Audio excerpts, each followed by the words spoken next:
তৈরি হয়ে গেল আমার বেগুনের টক। যদি আপনাদের ভালো লেগে থাকে তাহলে অবশ্যই কমেন্ট করে জানাবেন, আর বাসায় এভাবে তৈরি করে খান। আশা করি ভালো লাগবে, মুখের স্বাদ বদলাবে। আজকে আপনাদের জন্য নিয়ে আসার চেষ্টা করছি বেগুন দিয়ে একটা রেসিপি। বেগুন সবাই ভালোবাসে, আর বেগুন দিয়ে দেখি আমি কি করতে পারি। প্রথমে আমি বেগুনগুলো এভাবে এভাবে নিব। আলাদা করব না বেগুন, খালি এভাবে দাগ কেটে দিব।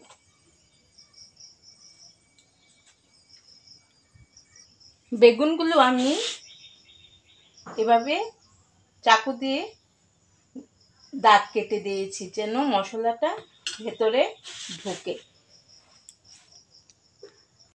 চিন্তা করে দেখলাম আজকে আমি বেগুন দিয়ে টক রান্না করব, তাই বেগুনের টক রান্না করতে আমার যা লাগবে পেঁয়াজ বাটা এবং রসুন বাটা, তারপর শুকনো বড়ি, আদা এবং জিরা বাটা, পেঁয়াজ কুচি, এলাচ এবং তেজপাতা, তার সাথে কয়েকটা আমি কিশমিশ নিয়েছি আর 2টা কাজু বাদাম নিয়েছি, স্বাদ মতো লবণ, হলুদ এবং ধনিয়ার গুঁড়া, চালের গুঁড়া আর একটা আস্তা লেবু।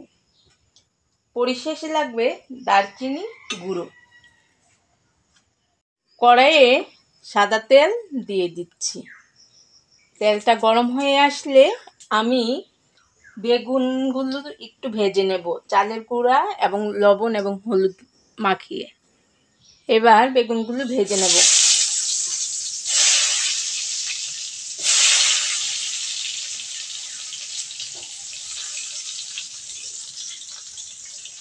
বেগুনগুলো একটু উল্টে পাল্টে দেব।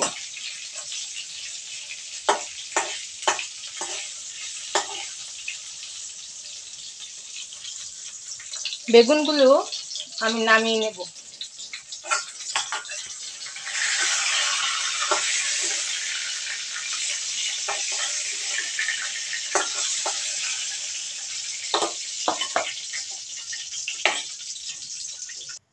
লেবুটা এবার চিপে নেব।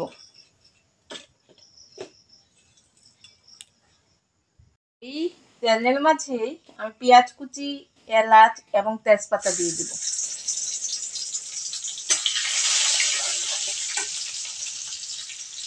এবার আমি সবগুলো মশলা একে একে দিয়ে দিব। প্রথমে আমি পেঁয়াজ বাটা এবং রসুন বাটা দিব, তারপর হলুদের গুঁড়া, ধনিয়ার গুঁড়া এবং সামান্য মরিচ এর গুঁড়া দিয়ে দিব, তারপর সামান্য লবণ দিয়ে দিব। এবার মশলাটা ভালোভাবে কষিয়ে নেব। সামান্য জল দিয়ে দিব।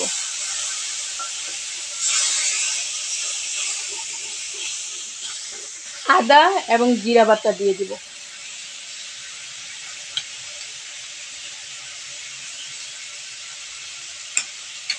দিয়ে ভালোভাবে মশলাটা কষিয়ে নেব।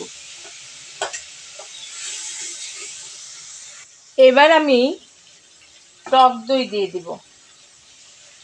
টক দই এবং চিনি, এই 2টার কথা বলতে মনে ছিল না, এবার বলে দিয়ে দিলাম। এবার আমি ভালোভাবে মশলাটা কষিয়ে নেব।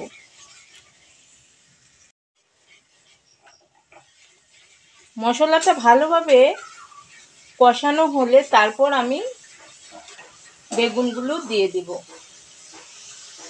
এবার একে একে সবগুলো বেগুন আমি দিয়ে দিব।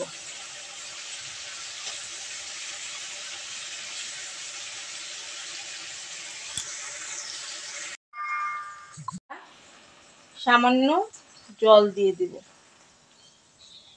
যেহেতু টক, বেগুনের টক, বেশি জল লাগবে না, একবারে বেগুনের সাথে মাখো মাখো অবস্থায় থাকবে মশলাটা, তাই আর আমি এখানে বেশি জল দিলাম না।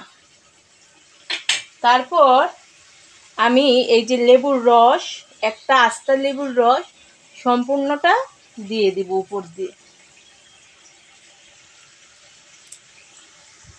আর আমি কিশমিশ এবং 2টা কাজু বাদাম দিয়ে দিব এবং উপর দিয়ে দারচিনির গুঁড়ো দিয়ে দিব।